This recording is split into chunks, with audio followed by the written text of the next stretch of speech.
Welcome to Films and Stuff with your hosts, Pete Mitchell and Ethan Hunt. Hi, everybody. Welcome back to the Films and Stuff podcast. I'm Ethan, brought to you by the letter P for Pete. Hey, Pete, what's up today? Not much, buddy. How are you? I'm good. We've got, I don't want to call this one of our patented rambles, but we've got a bunch of stuff that we could talk about and go through.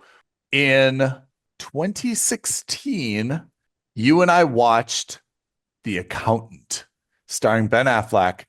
Kind of came out of nowhere, right? We're like, 100%. What is this about? The Accountant? And it was, I don't want to say a cult classic, but I think it did surprisingly well, considering that we probably did not expect this movie to do well, right? 10 years later, we have finally gotten The Accountant 2, and we've both seen it. We have. What did you think of the movie? I have to say, I liked it. Using our rating system, I would definitely say this is a wait for streaming. It's not something that you have to see in cinemas. I like the pairing of a more mature Ben Affleck and John Bernthal. J.K. Simmons makes a very brief cameo, reprising his role. We do not see Anna Kendrick. And I think that generally The Accountant 2 is much more action-oriented than the first Accountant. Oh, for sure. For sure. They definitely doubled down on the action. Yeah. So the first Accountant, I thought that the plot was pretty rough around the edges at the beginning, but the story was pretty good, if that makes sense. Like the plot was rough, story was good, characters were good, and I really, really liked it. But one of the reasons I think you and I liked it was that it was kind of like hardcore accounting. Yeah, it was like, proper finance. Like it was proper accounting. Yeah, and Affleck really pulled it off well. Like I have to say, he really pulled that role off well with all the highlighters and the markings and the... We have participated in our fair share of external and internal audits, and True. That felt like a genuine internal audit. Yeah. Yeah. I mean, it was a little glamorous, right? Like we don't sit there and sit with a bunch of markers and write on the walls. Yeah. But the analysis was spot on in that respect. Yeah. But it also... And it's really hard to make that translate to a big screen. Yeah, exactly. But I thought they did a fantastic job of making it a little bit dramatic. And like his explanation, I thought it was very good, right? Yeah. Then there was like the mystery about like his Airstream and, everything. I thought the first one was surprisingly fantastic. Yeah, definitely an underrated movie. 10 years later, The Accountant 2, obviously more of the same. But apart from one scene where there's some like math involved, it was much more of an action sequel. Yeah. It certainly didn't feel like he was doing any quote unquote accounting anywhere. No, it was more of a mystery unwinding. Right? Yeah, that's right. And it felt more like he was a mercenary for hire in this regard, which is not to say he wasn't, because that's exactly what he was even in the first movie. But in the first movie, he was like, his cover was that he ran an accountancy services firm. He was helping do audits. He was helping do tax returns, that sort of thing. And by night, he was like this unbelievably talented murderer for hire. I think that's where the first one kind of like made some mistakes in the first one. Like it just wasn't like a very streamlined plot in terms of, is he a good guy or is he a bad guy? I got the idea that, the way that he went to prison, I thought was totally nonsense. And then the fact that he got out, like he escaped from prison, I thought was kind of nonsense. I thought it would have been better if he was just kind of like, I don't know, let's say bullied or something, or he was sticking up for someone and someone accidentally died. He did the stint in prison, and that's how he met, Jeffrey Tambor, right? The guy who kind of taught him everything about the mob. The accountancy, yeah. Yeah. And then he got out and he was basically, just, staying under the radar. Yeah. But the idea that he was working for all these kind of like crime families and stuff, I get that he is an accountant. And I guess the implication was because he was also like so adept at weapons and self-defense that no one really messed with him. Although to be honest, even that's not super logical, right? Anyway, there's a few mental leaps that you needed to make, but overall, we like the accountant. The accountant too was moved a little bit away from that and into kind of a plot of, hey, help me kind of unravel this mystery. And he kind of like uses his mostly military skills, Yeah. to do that. I mean, I found her to be the most annoying / unreasonable part of the movie. Mary Beth Medina. Yeah, because that's interesting. she Tell me knows why. what she's getting into. She knows this guy is basically a killer. She knows that Yeah. this guy is going to do whatever it takes by bending the rule and breaking the law effectively. But every step of the way, she's kind of like, oh, you can't do this. I can't be involved in this. Well, then why did you call him? I agree with you. I didn't find it as, I think, off-putting as you did, because I think that, I mean, if you think about what's happened, she was passed on this role by J.K. Simmons, right? The guy known as Ray King. And Ray King, remember, fell into this role. Like when you remember how this started back in the original accountant, it was just by coincidence that he took on this role, right? And then he kind of was now the person who is solving all of these cases because Ben Affleck was basically giving him like all this information. I think the fact that J.K. Simmons passed on his role to the character Mary Beth Medina, I think that kind of justifies that she knows, hey, I've got to work, kind of like with this undercover dude. I know I'm being fed all this information. She's already kind of like come to grips with the deal. Right. But I agree with you that she was a little bit squeamish about the violent stuff. I don't think she was like as squeamish about the breaking of the law stuff. It was just kind of like, hey, like not in front of me. Like, like. Yeah, all right. I mean, okay. But I agree that's a good example. And to be honest, it's a good example of why you should really hire the Films and Stuff podcast team. Yeah. Because I think that these are the mental leaps that you can, like, if it were me in the writer's room, I'd say, guys, hold on. Let's workshop this out a little bit. There's got to be a better way that we can do this. Why are we making these things like so incongruent? And that's one of the things about filmmaking that I think bothers me and you is when you've got like a plot and there's just kind of like these gaps or these mental leaps that you need to make, but they're not necessary. You could probably like think about it and work out like a much more compelling way to structure it. Yeah, absolutely. And I think this is a good example of that, But overall, I kind of like the idea of it was good that they got away from the original accountant. Like it wouldn't have been cool if they kind of would have done the exact same thing and just done another mission. I kind of was expecting, Affleck and Bernthal. I thought like him and his brother, I thought they would have kind of been like a team by now. Like I didn't like it that they were like, they said like, oh, we haven't even seen each other since, the accountant won. Yeah. Right. They basically said like, that was the last time we even saw each other.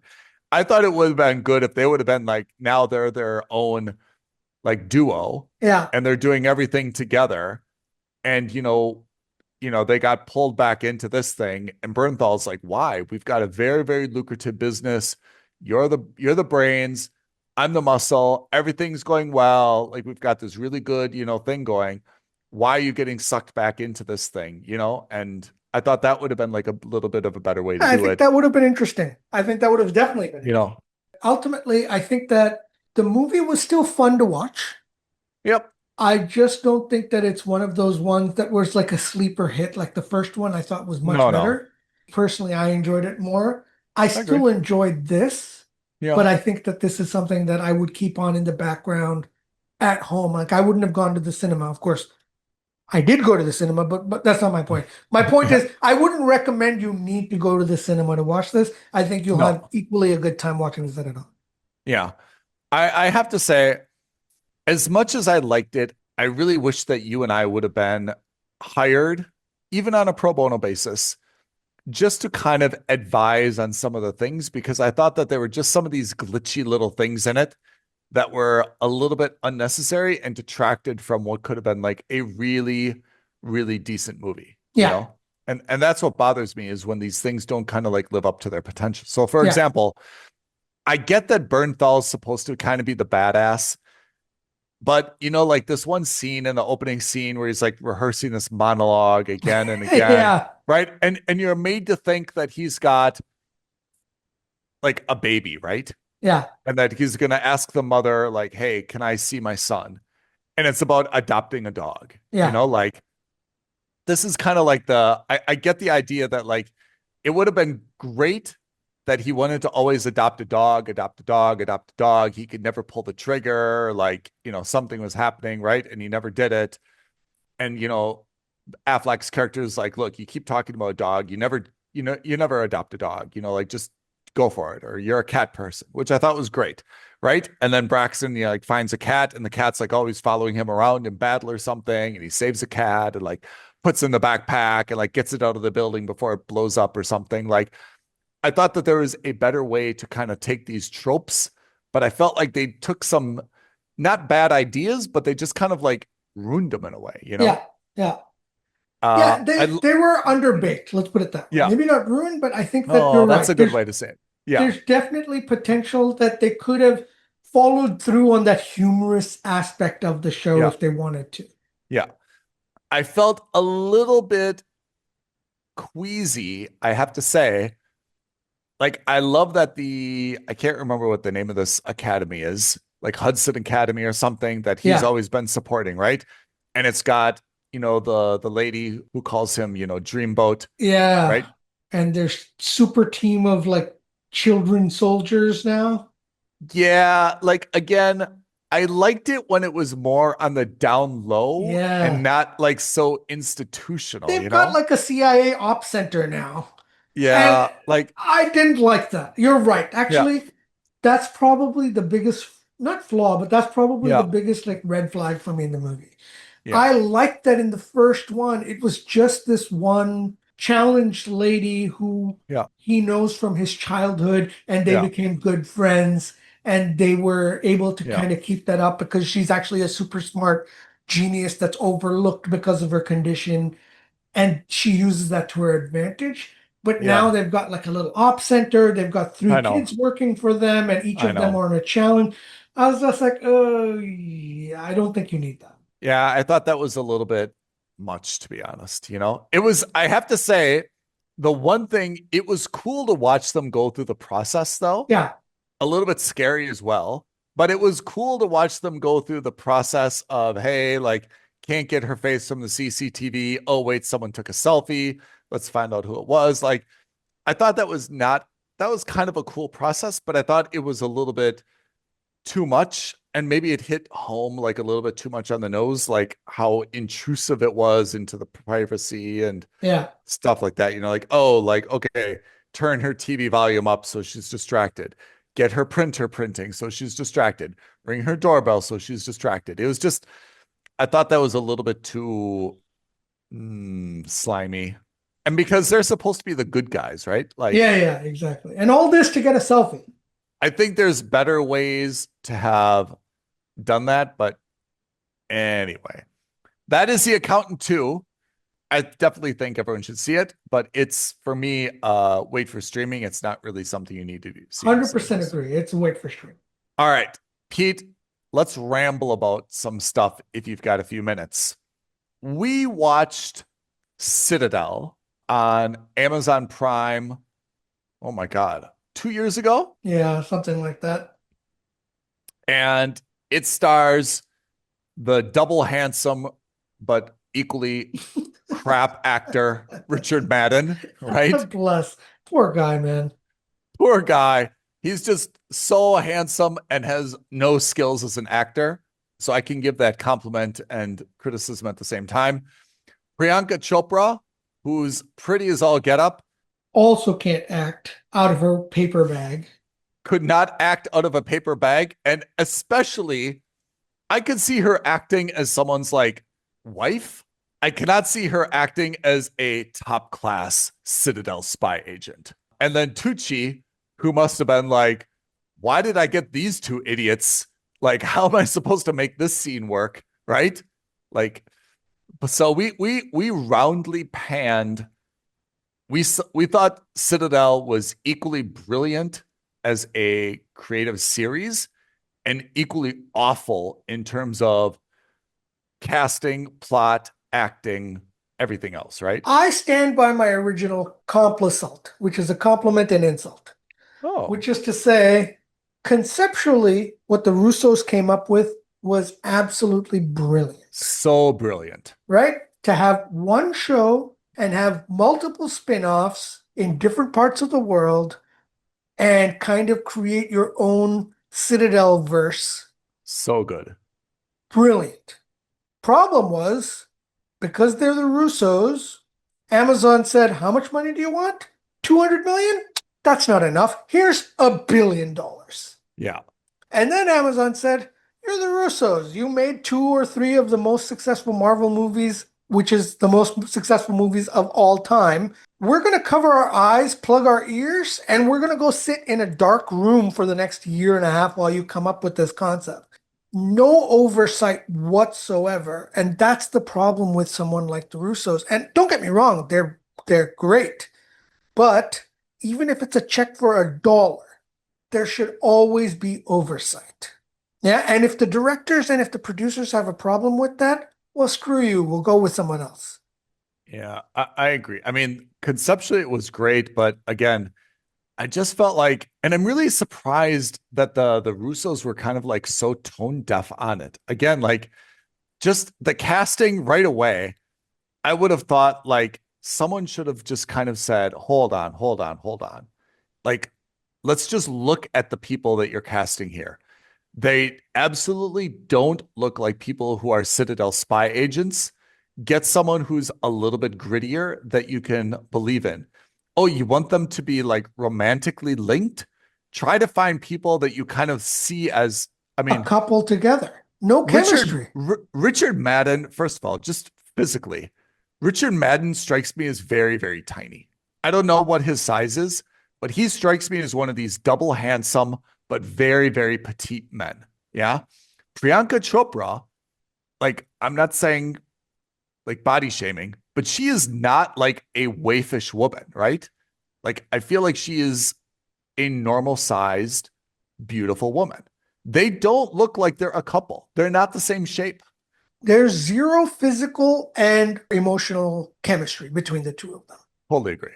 There are other actors out there, both male and female, that would be far more suitable for spy shows. And even if you want to say, okay, I want Priyanka Chopra, fine. Find someone who's a better match for Priyanka Chopra. Or if you say, I want Richard Madden, fine. Find a better match for him. Those two are not a match in any way, shape, or form. No, not at all. Theoretically, after the Eternals, you might believe that Richard Madden is possible, right? Because he played the Superman-esque figure in that movie. Fine. Not really. But no. Priyanka Chopra, 100% not. And especially as like this quote-unquote kick-ass spy who's supposed to be able to take down... Look, this is going to be a problem, or not a problem, but this is an issue in a lot of movies where you see these relatively physically smaller women take on men. And I'm not saying that's impossible. Certainly I could have my ass handed to me by a whole variety and number of women around me. That's not the point. The point is that there's, especially in a Hollywood show, there still needs to be some level of credibility or some credulity. And this wasn't it. Yeah. You know what I mean? Like Letty from the Fast and Furious series, right? She's someone I believe could kick my ass in real life, whether she can or not. And she probably can. And she could probably kick anyone's ass. That's believable. Priyanka Chopra, absolutely not. Yeah. I mean, I agree with you is that this should not be a political thing, but I feel like there's a movement that's like, well, women can do anything that men can do. And in a lot of respects, I would say that's not only right, but women can do it better. Yeah. But fighting, apart from a few of the MMA women, is not the case. And to be honest, I'd much rather have I don't mind Priyanka Chopra knows a little bit of self-defense and she can, I don't know, like she can do like she can use her brain and, like throw something at the guy or like make something fall or like come out and swing at him, kind of one of these like work smarter rather than harder things. I'm totally okay with that if she can defeat someone and get away. But like just in terms of the hand-to-hand combat and like the punching and kicking, it's nonsense. It's just totally nonsense. Go the way of like the Matrix, right? Carrie Ann Yeah. Moss was believable when she's taking on Agent Smith and the robots because she's got all that knowledge of kung fu and martial arts and shooting and everything. But even Carrie Ann Moss in The Matrix was not wanting to engage him directly. Because she was just like, I know when I'm going to lose. I know when I'm going to win. She was like, I know how to escape. And I know how to like, okay, I can take like a guy in the street. I can push him off his motorcycle. I can take his motorcycle. I can run away. But she was not like a hand-to-hand, straight to Agent She Smith took on a bunch of the regular police officers at the very Yeah. beginning of the first movie. Yeah. That was a kick-ass scene, and she pulled it off.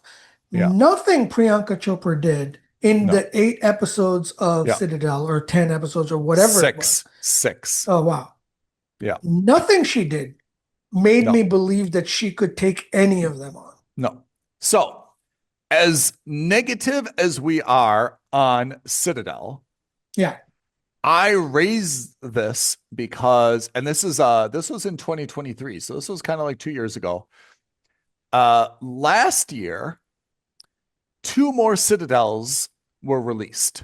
Yeah. One of which you saw, one of which I recently saw. You saw Honey Bunny. Citadel Honey Bunny, which is the Indian prequel. And Honey Bunny refers to Priyanka Chopra as a kid. And her mom, it's her mom. That's right. That's right. Yeah. Honey is her mom. And I thought, I've watched 2 episodes of that. And I have to say, I think that's done very, very well. And I love the character.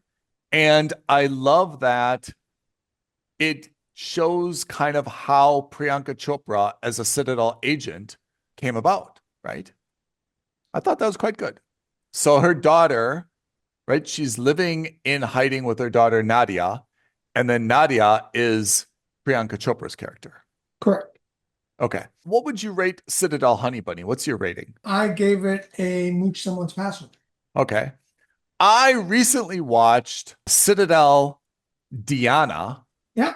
And this is not a prequel. It is in the future. So this is kind of like post Citadel.